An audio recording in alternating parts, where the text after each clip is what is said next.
You don't need a billion-dollar budget or a savior complex to save the day. Just a killer sense of humor and zero fear of going off script. So, grab your popcorn, hit play on that text-to-speech if you're joining me via audio, and let's unpack every juicy detail about this masterpiece.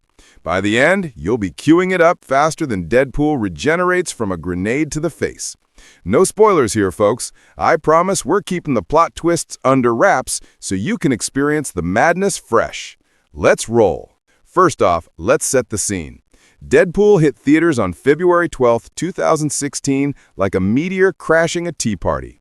Unapologetic, explosive, and impossible to ignore. Directed by the visionary Tim Miller, who is making his feature film debut after years of rocking the visual effects world, this movie clocks in at a tight 108 minutes.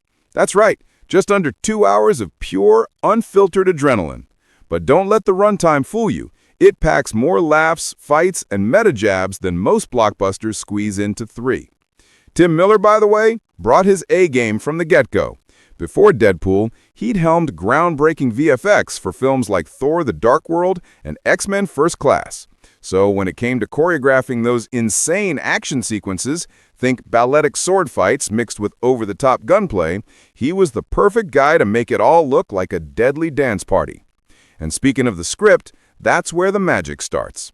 Penned by the dynamic duo of Rhett Reese and Paul Wernick, who you might know from their work on G.I. Joe: Retaliation or later hits like Life, these two turned the Deadpool comics into a screenplay that feels like it was written by the character himself.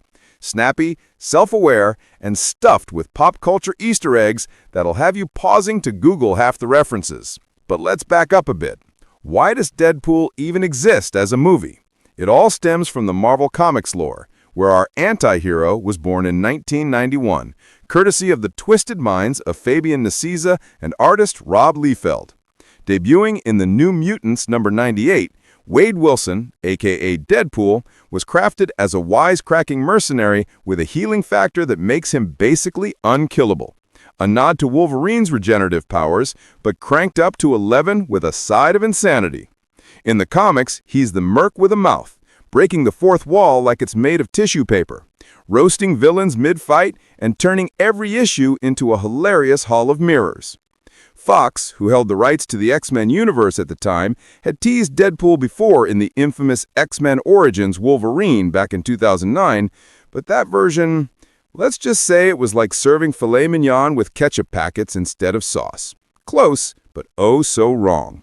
Fans rioted, and rightfully so. Enter Ryan Reynolds, who played a strapped-down, mouthless Deadpool in that mess and swore he'd make it right.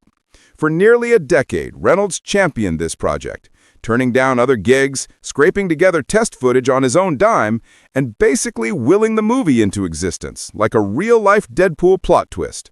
He wasn't just the star, he was a producer too, alongside heavy hitters like Simon Kinberg, Lauren Schuler-Donner, and the folks at Marvel Entertainment and TSG Entertainment. The production companies behind it, Kinberg Genre and the Donners Company.